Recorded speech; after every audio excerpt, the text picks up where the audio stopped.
empurrou a vaquinha, e a vaquinha caiu lá, virou hambúrguer, espatifou tudo, morreu.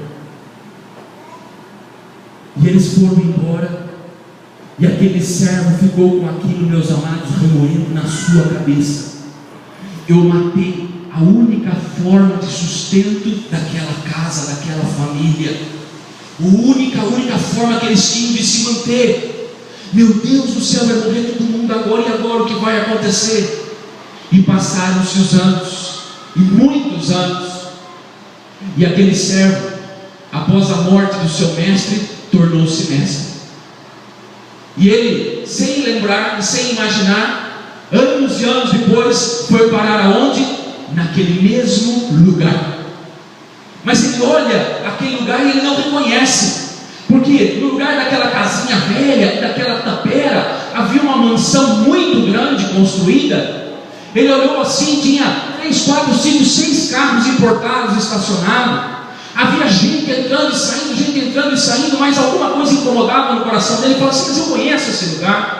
E ele parou, como toda a sua parte de peregrinação, de caminhada, e ele parou ali e bateu. E quando aquele homem abriu a porta, ele o reconheceu, que era o dono da vaquinha de tantos anos lá atrás. E ele olhou assim: olha, mas o senhor não é o fulano? Sou eu mesmo.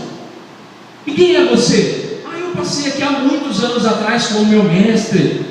Eu me lembro mesmo ter passado alguém e tal, não sei o que. E o mestre então disse assim para ele: mas o senhor não tinha aqui uma casinha simples? O senhor não era? Era. E o que aconteceu com o senhor? O senhor prosperou assim de uma hora para outra? O senhor ganhou na loteria? Não. É que eu tinha uma vaquinha e a vaquinha morreu.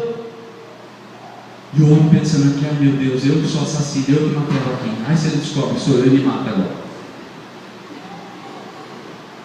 E ela morreu. E aí, eu e os meus filhos e minha família não sabíamos mais o que fazer. Então nós olhamos para toda essa terra que nós temos aqui, e o que nós pensamos? Vamos lá para a terra. E meus filhos eram bons de mão, aonde eles colocavam a semente, prosperava, que era um negócio muito grande. E nós saímos então, passamos a ser agricultores, e fomos prosperando aqui e prosperando ali, e compramos mais uma terra para lá, uma terra para lá, uma terra para lá, uma terra para lá, e hoje nós somos tudo isso que você está vendo. Irmão, o dia é hoje. Mata a sua vaquinha hoje, mata a vaquinha da mesmice, irmão. Mata a vaquinha do seu conforto pessoal. Mata a vaquinha, meu irmão, e deixa o novo de Deus acontecer na tua vida hoje, amado. Entra no desafio que Deus tem para você, meu irmão, e não aceite ficar mais nessa condição que você está, onde parece que a sua vida não muda, parece que é tudo do mesmo jeito, parece, meus amados irmãos, aquela hienazinha do desenho: ó vida, ó céus, ó azar. Meu irmão, você não é hiena, você é rebanho do Senhor, você é ovelha de Deus Altíssimo, aleluia. Você é separado pelo Senhor. O salmista fala: assim como a corça anseia pelas águas, assim suspira a minha alma por ti, ó Deus, aleluia. Ou seja, ele vai saindo em busca da água, meu irmão, que desce do altar de Deus para a nossa vida, aleluia.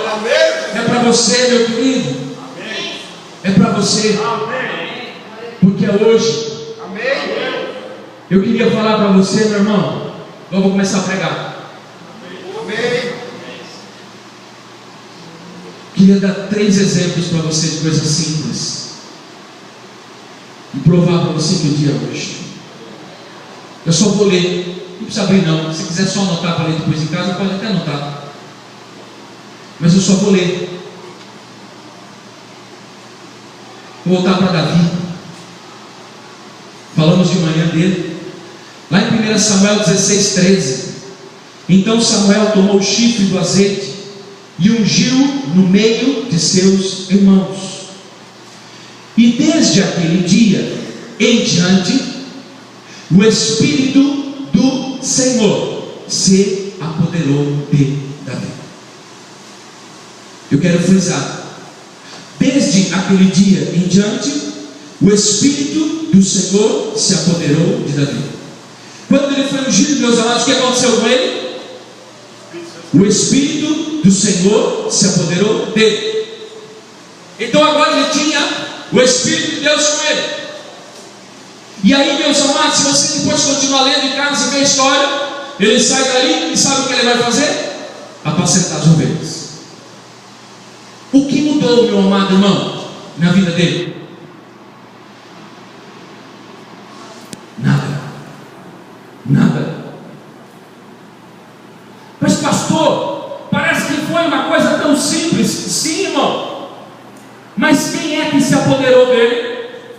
O Espírito do Senhor. E o que aconteceu com ele? Nada. Mas ele sai dali, meus amados, e ele vai apacentar, volta a apacentar o rebanho. Eu disse aqui, meus amados irmãos, pela manhã, que nesse momento, reforçando aqui agora, nesse momento em que ele recebe a unção, o Espírito do Senhor que se apoderou dele, saiu de quem? Deixou de estar na vida de Saul. Então Deus coloca na vida de Saul um espírito perturbador, e ele não conseguia mais dormir, ele não conseguia mais ter paz, ele não conseguia mais ter tranquilidade. Então ele fica, meus amados irmãos, perturbado, e alguém percebe que aquilo estava acontecendo, e alguém diz assim para ele: olha, lá na casa de Jessé tem um moço valente, ele é levita, ele tange instrumentos, ele pode tocar para o rei se acalmar. Então ele manda, meus amados, que vão lá na casa de Jessé e tragam Davi até ele. E Davi, meus amados, começa a tocar, e aquele espírito perturbador que estava sobre a vida de Saul, ele vai, meus irmãos, se aquietando. Então, eu quero dizer para a igreja, Davi entra no seu segundo ofício, jornada dupla. De manhã ele apacenta a ovelha, à tarde ele toca para Saul. Mas Saul fica tão maravilhado com ele, meus amados, que entrega a ele jornada tripla. Você vai cuidar das minhas armas agora. Ganhou mais um salário. Pajem de armas.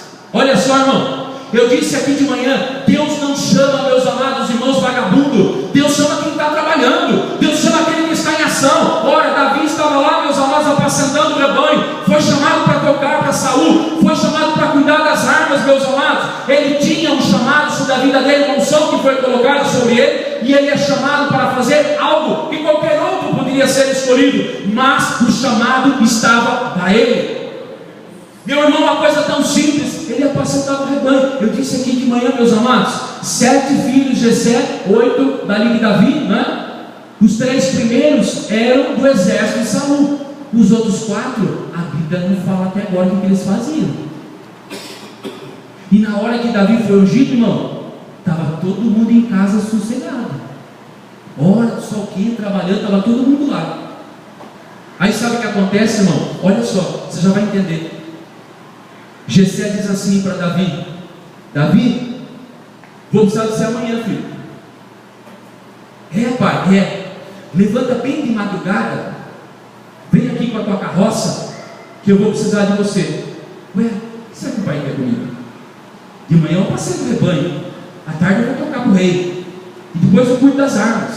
O que será que o pai quer de mim de madrugada?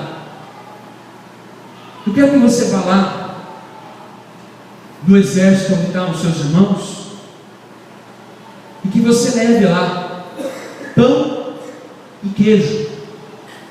Põe tudo na carrocinha e leva lá. Olha só, filho, olha, igreja, como é que a carrocinha vai mudar a história de um homem? Coisa simples. Quando é que é o dia, igreja? Hoje. Aí ele levantou de madrugada, meus amados, deixou alguém ir lá para preparar, para cuidar do rebanho, e foi lá para o pai. O pai colocou o pão, colocou o queijo e falou assim: você vai lá, leva esse pão lá para os seus irmãos, e leva esse queijo e entrega para o capitão, que assim que o capitão receber o queijo, vai saber de onde veio e vai colocar os seus irmãos na guerra, porque se eles morrerem não vai ter mais queijo para ele comer. E ele fez isso, igreja. Foi com a carrocinha levar lá. E aí quando ele chega, meus amados irmãos, aonde o povo de Deus estava lá, preparado, meus irmãos, ali, né, armado, do outro lado tinha o povo inimigo, os filisteus. E a hora que ele chega, meus amados irmãos, é a hora que ele vê um gigante afrontando o povo de Deus. E essa história você já conhece. Deus levanta este Davi,